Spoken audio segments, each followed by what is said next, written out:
नमस्कार सर्वांना, श्री स्वामी समर्थ. तुम्हा सगळ्यांचं आपल्या चॅनलमध्ये खूप खूप मनापासून स्वागत आहे. आजचा दिवस तुम्हाला खूप छान आनंदाचा जाऊ दे हीच महाराजांच्याकडे प्रार्थना करते आणि आजच्या व्हिडिओला सुरुवात करूया. तर आजच्या व्हिडिओमध्ये आपण सुंदर अशी माहिती बघणार आहोत किंवा ज्या काही छोट्या छोट्या गोष्टी असतात ज्या आपण रोजच्या दैनंदिन जीवनामध्ये केल्या पाहिजेत, जेणेकरून आपल्या घरातील वातावरण सुंदर राहील, प्रसन्न राहील, स्वामींचा अखंड आशीर्वाद आपल्या पाठीशी राहील आणि ह्या पैसा, प्रॉपर्टी ह्या सगळ्यापेक्षा आपल्या घरातलं जे काही सुख आहे, समाधान आहे, घरातील एकोपा आहे, आनंद आहे, तो टिकून राहील. बघा, एकेकांच्याकडे खूप पैसा असतो, प्रॉपर्टी असते, पण मनाचं समाधान नसतं. सतत ते लोक टेन्शनमध्ये असतात. मग त्या पैशाचा, प्रॉपर्टीचा काय उपयोग जर तुमचं मनच समाधान नसेल, घरातच शांतता नसेल. बघा, एक लोकांच्याकडे ना खूप पैसा असतो, पण त्यांच्या घरामध्ये सतत कुरकुर चालू असते, भांडण चालू असतं. म्हणजे सगळं जवळ असूनही त्याचा उपभोग तुम्हाला घेता येत नसेल. मग पैसा आहे पण नवरा बायकोत वाद आहेत, मग मुलांमध्ये मतभेद आहेत. म्हणजे असं असतं की घरच एकत्र नाही आहे. मग त्या सगळ्या पैशाचा, प्रॉपर्टीचा उपयोग काय? जर पैसे आहेत, प्रॉपर्टी आहे, सगळं सोनं आहे, पण तुम्ही दोघे वेगळे राहत असाल तर त्या सगळ्याचा काय उपयोग आहे सांगा.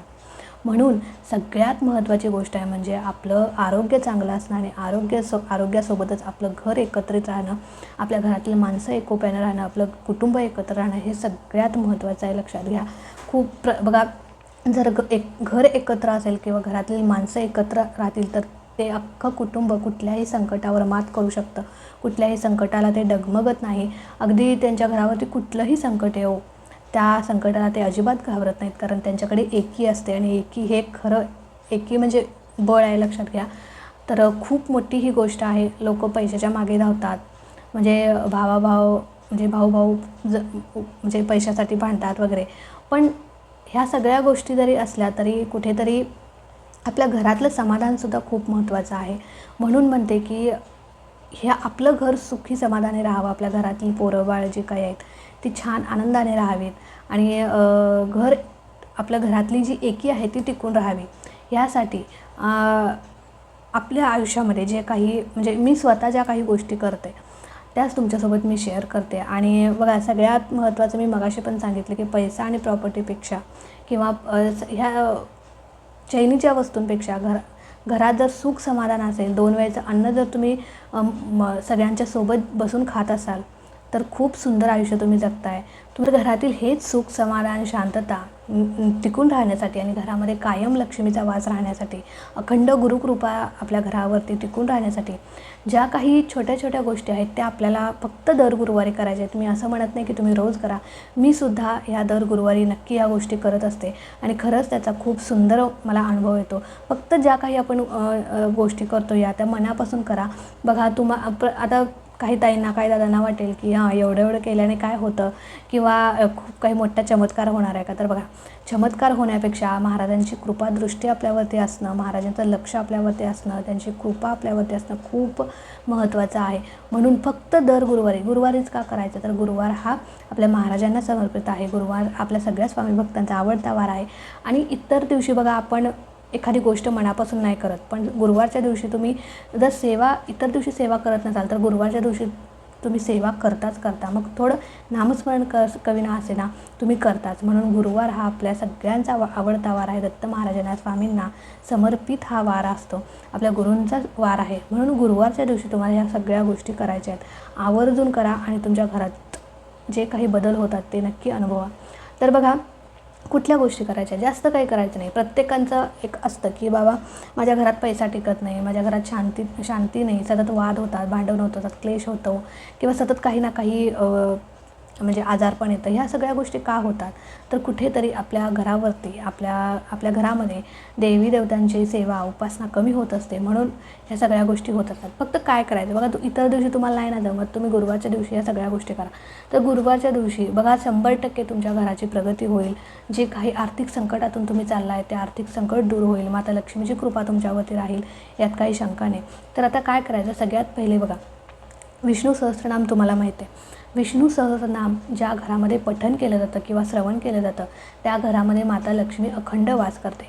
मी ज्या काही गोष्टी सांगते त्या करून बघा आणि अनुभव घेऊन बघा.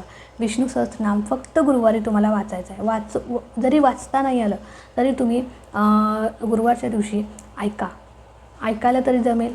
जमेल.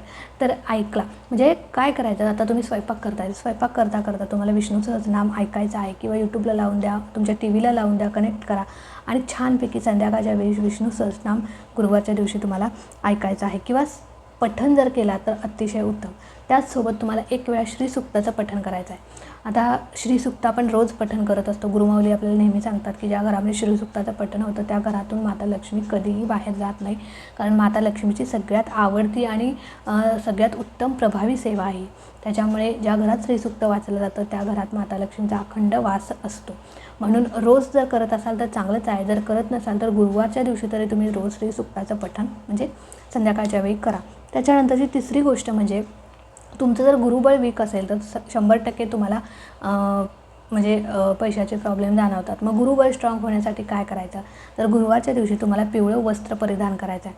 बघा गुरुवारच्या, मी रोज करा म्हणत नाही, पण गुरुवारच्या दिवशी जर तुमच्याकडे एखादा पिवळा शर्ट असेल, पिवळी साडी असेल तर ती नक्की म्हणजे परिधान करा, कारण पिवळा रंग परिधान केल्याने आपलं जे काही म्हणजे गुरुबळ आहे ते स्ट्रॉंग होतं. कारण का, बघा पिवळा रंग हा गुरुतत्वाचा रंग मानला जातो आणि दत्त महाराजांना, स्वामी महाराजांना हा पिवळा रंग अतिशय आवडतो किंवा प्रिय आहे. त्याच्यामुळे गुरुवारच्या दिवशी पिवळं वस्त्र तुम्हाला परिधान करायचं आहे. त्याच्यानंतर पिवळं दान तुम्हाला करायचं आहे. गुरुवारी काय करायचं, बघा तुम्ही केंद्रात जात असाल किंवा स्वामींच्या मठात जात असाल तर पिवळं दान करायचं. म्हणजे काय, पिवळी मूग डाळ असेल किंवा चणा डाळ असेल किंवा केळी असतील, वडापाव असेल, मिठाई, पिवळा पेढा, जे काही पिवळं आहे ते तुम्हाला दान करायचं आहे. कळालं. अगदी मी म्हणत नाही की 5-6 किलो, 10 किलो, 15 किलो दान करा.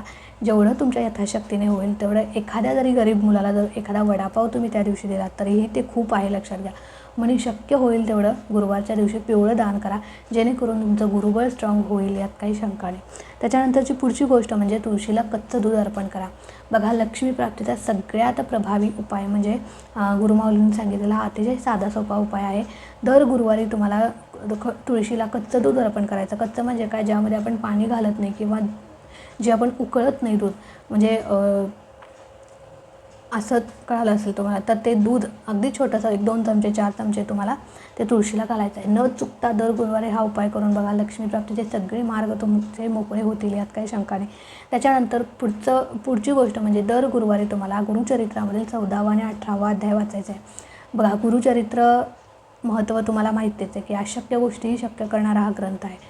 आणि जर तुम्हाला या ग्रंथाचं पारायण करायला जमत नसेल तर दर गुरुवारी ह्या ग्रंथातील 2 अध्याय जे अतिशय महत्त्वाचे आहेत, अतिशय प्रभावी आहेत आणि जे गुरुचरित्राचे मेरुमणी मानले जातात ते अध्याय म्हणजे 14वा अध्याय आणि 18वा अध्याय.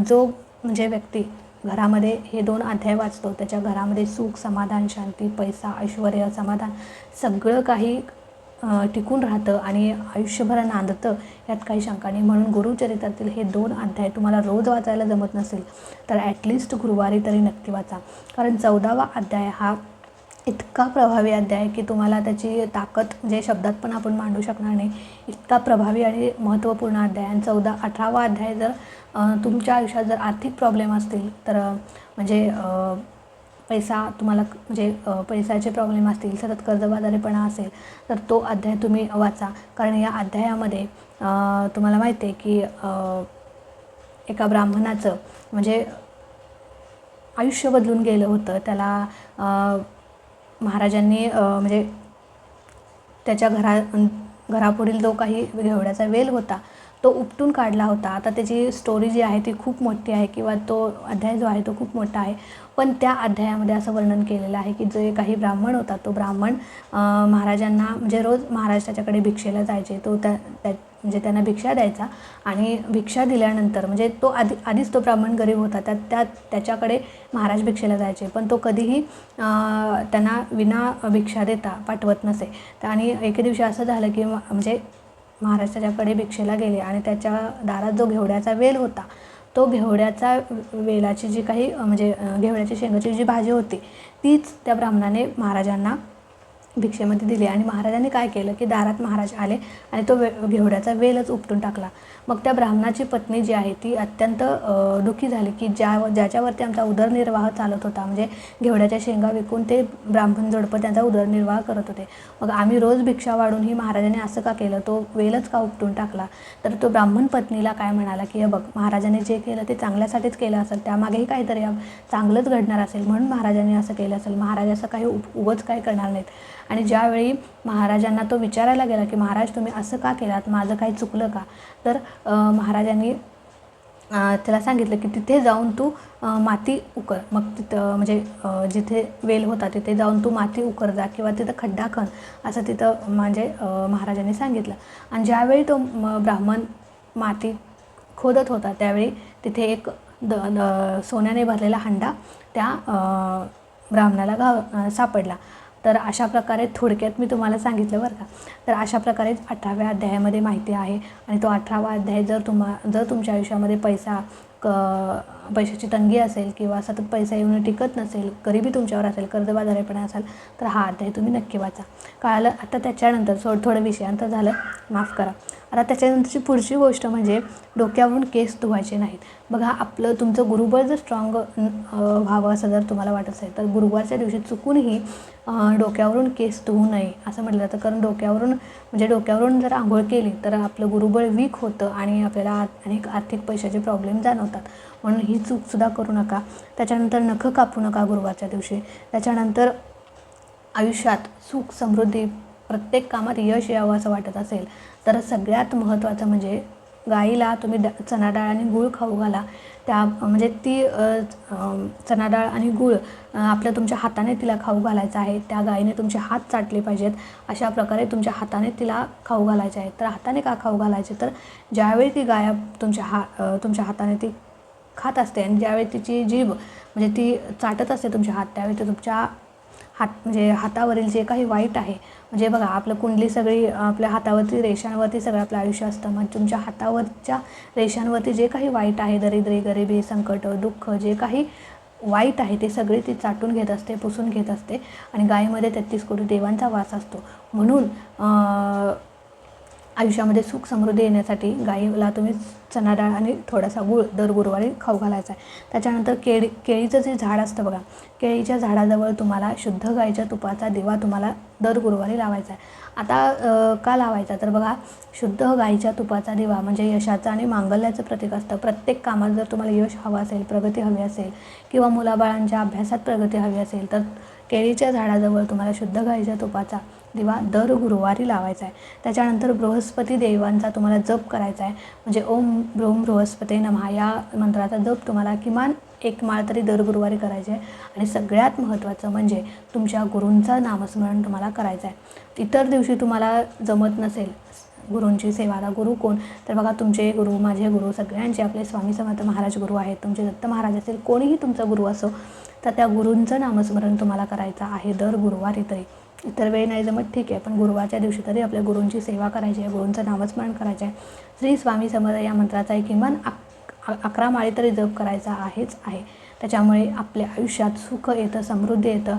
आणि ज्या काही आपलं म्हणजे खूप मोठा चमत्कार घडण्यापेक्षा ह्या घरातल्या छोट्या छोट्या ज्या गोष्टी आहेत ना, म्हणजे घरातलं वातावरण, घरातले वाद, भांडण, तंटे किंवा सुख समाधान, ह्या गोष्टी आपल्या हरवलेल्या आहेत, त्या सगळ्या गोष्टी तुमच्या घरात परत येतील किंवा तुमच्या घरामध्ये एक चैतन्य निर्माण होईल, आनंद निर्माण होईल, समाधान होईल. जे काही तुम्ही मिळवताय ते तुम्हाला म्हणजे त्याचा आनंद घेता येईल. पैसा आहे, पण तो जर पैशाचा जर तुम्हाला उपभोगच घेता येत नसेल तर त्या पैशाचा उपयोग काय. त्यामुळे सुख, समाधान, शांती घरामध्ये किंवा आपल्या घरात असणं खूप महत्त्वाचं आहे. त्याच्यामुळे या गोष्टी तुम्ही नक्की करा आणि अनुभव घेऊन जा. मी स्वतः या गोष्टी करते. ह्यातल्या सगळ्या गोष्टी नाही जमल्या तरी ज्या जमतील त्या मी करत असते. 14वा किंवा 18वा अध्याय वाचते किंवा जे विष्णू सहस्त्रनाम आहे, श्रीसूक्त आहे, पिवळं वस्त्र परिधान करणे, ह्या गोष्टी जमतात आपल्याला. ह्या गोष्टी काय म्हणजे जास्त काही पैसे खर्च करावे लागतात का, तर नाही. त्याच्यामुळे तुळशीला कच्चं दूध अर्पण करणं किंवा म्हणजे आपल्या गुरूंचा जप करणं, बृहस्पती देवांचा जप करणं, ह्या गोष्टी ज्या जमतात त्या तरी ॲटलिस्ट करा. रोज जमत नाही ठीक आहे, गुरुवारच्या दिवशी तरी करून बघा. 1 5 गुरुवार करा आणि अनुभव घेऊन बघा. चला, आजचा व्हिडिओ इथेच एंड करते. आवडला असेल तर नक्कीच लाईक करा, शेअर करा. चॅनलवरती नवीन असाल तर चॅनलला सबस्क्राईब नक्की करा. भेटूया अशाच एका नवीन व्हिडिओसोबत, नवीन सेवेसोबत. तोपर्यंत खुश राहा, आनंदी राहा आणि सगळ्यात महत्त्वाचं स्वामींची सेवा करत राहा. श्री स्वामी समर्थ.